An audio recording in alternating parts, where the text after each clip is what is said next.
మీరందరూ కూడా మంచి నాయకులుగా. అనకాపల్లి జిల్లాలో నర్సీపట్నం శాఖ గ్రంథాలయంలో 58వ జాతీయ గ్రంథాలయ వారోత్సవాల ప్రారంభోత్సవం ఘనంగా జరిగింది. ఈ కార్యక్రమానికి ఆంధ్రప్రదేశ్ శాసన సభాపతి చింతకాయల అయ్యన్న పాత్రుడు, సతీమణి 25వ వార్డు కౌన్సిలర్ చింతకాయల పద్మావతి, టీడీపీ రాష్ట్ర ప్రధాన కార్యదర్శి చింతకాయల విజయ్ ముఖ్య అతిథులుగా పాల్గొన్నారు.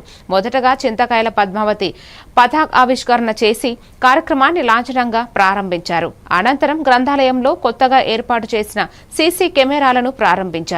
ప్రారంభోత్సవ సమావేశంలో భాగంగా జవహర్ లాల్ నెహ్రూ చిత్రపటానికి పద్మావతి పూలమాలలు వేసి ఘనంగా నివాళులు అర్పించారు. ఈ సందర్భంగా చింతకాయల విజయ్ మాట్లాడుతూ విద్యాపరంగా నర్సీపట్నంను అభివృద్ధి చేసింది అయ్యన్న పాత్రుడని తెలియజేశారు.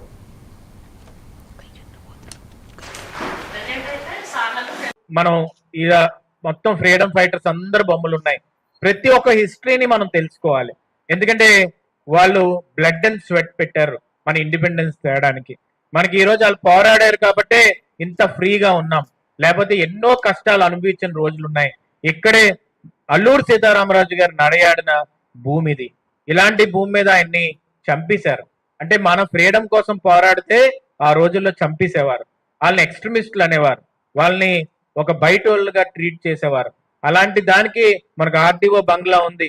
అక్కడికి అయితే ఏకంగా మీరు ఒక లోపలికి వెళ్ళినప్పుడు, నేను ఆర్డీఓ బంగ్లా లోపలికి వెళ్ళినప్పుడు బోర్డు చూస్తాను, ఎవరెవరు బ్రిటిషర్స్ ఇక్కడ పనిచేసి ఉంటారు అని. అంటే బ్రిటిషర్స్ లండన్ నుంచి వచ్చి ఇక్కడ పనిచేసి మన హక్కుల్ని వాళ్ళు నిర్ణయించేవారు. అలాంటి దగ్గర నుంచి దేశంకి మనకు విముక్తి కల్పించిన ఇలాంటి ఫ్రీడమ్ ఫైటర్స్ అందరినీ కూడా మనం గుర్తుపెట్టుకోవాల్సిన అవసరం ఎంతైనా ఉంది. ఈ రోజు మనం చూస్తే చంద్రశేఖర్ ఆజాద్ గారు కానీ, లేకపోతే భగత్ సింగ్ గారు కానీ, లేకపోతే సుభాష్ చంద్రబోస్ గారు కానీ, వీళ్ళందరూ కూడా చిన్న వయసులో చచ్చిపోయారు. పెద్ద వయసులో ఏం కాదు, చిన్న వయసులో.